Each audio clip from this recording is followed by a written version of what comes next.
प्रधानमंत्री नरेंद्र मोदी दाढ़ी क्यों बढ़ा रहे हैं, इस पर बात करेंगे हम आज के वीडियो में। करें भी क्यों ना। सोशल मीडिया पर इस विषय पर इतनी चर्चा जो हो रही है और हर व्यक्ति अपने अनुसार एक अनुमान लगाना चाह रहा है कि वे दाढ़ी क्यों बढ़ा रहे हैं।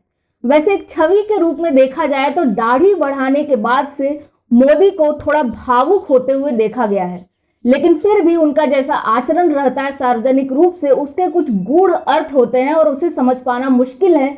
लेकिन फिर भी देखते हैं कि क्या अनुमान लगाए जा रहे हैं। सबसे पहला अनुमान तो यह लगाया जा रहा है कि दाढ़ी बढ़ाकर मोदी उत्तर प्रदेश चुनावों के लिए स्वयं को तैयार कर रहे हैं, जहां पर वे ऋषि वशिष्ठ की तरह दिखना चाहते हैं। आपको बता दूं कि भगवान राम के परिवार के राजगुरु रहे हैं ऋषि वशिष्ठ, और अब जब राम मंदिर का मुद्दा और निर्माण साथ साथ चल रहा है उत्तर प्रदेश के चुनाव के साथ, तो उस बीच लोगों को यह लगता है कि ऋषि वशिष्ठ की छवि के साथ वे उत्तर प्रदेश चुनाव जीतना चाहते हैं। वैसे ध्यान दें तो पश्चिम बंगाल के चुनाव में भी इसी प्रकार का अनुमान लगाया गया था, जहां यह कहा जा रहा था कि वे रविंद्रनाथ टैगोर की तरह दिखना चाहते हैं दाढ़ी बढ़ाकर। वहीं एक दूसरा अनुमान यह है कि कोविड काल में जैसे लोगों ने दुख सहा है, प्रियजनों को खोया है और अनेक परेशानियों का सामना किया है, तो ऐसे में उन लोगों के दुख की घड़ी में साथ खड़ा रहने के लिए नरेंद्र मोदी दाढ़ी बढ़ा रहे हैं। और तीसरी जो बात है वह यह कि दाढ़ी बढ़ाने से एक व्यक्ति वैचारिक दिखने लगता है, जैसा कि आम रूप से माना जाता है। और यह भी माना जाता है कि यदि कोई व्यक्ति दाढ़ी बढ़ा रहा है तो उसे भौतिक चीजों से लगाव नहीं है, वह बलिदान देने के लिए तैयार है, और शायद इस छवि को प्रस्तुत करने के लिए मोदी दाढ़ी बढ़ा रहे हैं। वैसे जो भी हो, उनका दाढ़ी बढ़ाने का उद्देश्य जो भी हो, लेकिन एक बात तथ्य है कि बाहरी रूप कैसा होता है इसका प्रभाव तो लोगों पर पड़ता ही है। भले ही क्यों इंदिरा गांधी कैसी भी हो, वे एक एरिस्टोक्रेट रही हो, तानाशाह रही हो, लेकिन सर पर पल्लू जब वे ले लेती थी तो लोगों के मन में ये छवि बनती थी कि वे बड़ों का आदर करती हैं।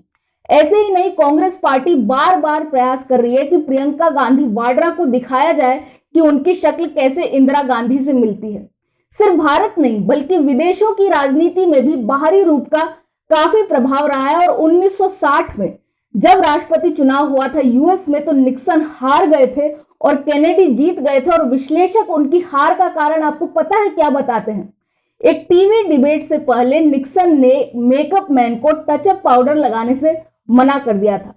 इसका परिणाम यह हुआ कि जब टीवी डिबेट चल रही थी तो उन्हें बार बार पसीना आ रहा था, वे बार बार पसीना पोंछ रहे थे, जिससे यह छवि बनी कि वे नर्वस हैं। और विश्लेषक मानते हैं कि इसके कारण लोग विश्वास नहीं जता पाए निक्सन पर और केनेडी चुनाव जीत गए। जो भी हो, लेकिन नरेंद्र मोदी का ऐसा करने से तर्क की दृष्टि से हम देखें तो एक बात समझ आती है, वह यह कि नरेंद्र मोदी दिन रात काम कर रहे हैं और उनके पास दाढ़ी कटवाने का भी समय नहीं है, और यह छवि उनके पक्ष में ही जाती है। वैसे नरेंद्र मोदी का अभी तक का कार्यकाल जैसा रहा है उसमें राजनीतिक रूप से ही अधिक काम हुआ है। जैसे अनुच्छेद 370 का उन्मूलन किया गया, राम मंदिर का मार्ग प्रशस्त किया गया, और अभी भी लगातार कार्य जारी है कि जम्मू कश्मीर का किस तरह से सीमा बांटी जाए जिससे सही तरह से चुनावी प्रक्रिया हो सके। वहीं दूसरी ओर हम यह पाते हैं कि जो दूसरे मोर्चे हैं जैसे आर्थिक मोर्चे, वहां पर थोड़ा कम काम किया गया, और इसलिए भारत की अर्थव्यवस्था की स्थिति उतनी अच्छी नहीं है जितनी होनी चाहिए थी। लेकिन फिर भी जब पहले कार्यकाल में अरुण जेटली उनके साथ थे तो बहुत सारे सुधारवादी नियम आए आर्थिक क्षेत्र में भी, चाहे वह दिवालिया कानून हो, जीएसटी हो, या भगोड़े आर्थिक अपराधियों को पकड़ने के लिए अधिनियम हो, मुद्रा योजना हो। लेकिन अब आवश्यकता है रोजगार की, और रोजगार के लिए जो हाल में वित्त मंत्री निर्मला सीतारमण ने इस बजट में घोषणा की थी कि वे डेवलपमेंट फाइनेंस इंस्टीट्यूशंस की स्थापना करेंगी, वह एक बहुत महत्वपूर्ण घोषणा है और हम अपेक्षा करते हैं कि वह क्रियान्वित भी हो। लेकिन 2024 के पहले एक और काम बच गया है, भाजपा के घोषणा पत्र का, जो नरेंद्र मोदी ने अभी तक नहीं किया, और हम अपेक्षा करते हैं कि अगले 3 वर्षों में वह हो जाए। वह है समान नागरिक संहिता।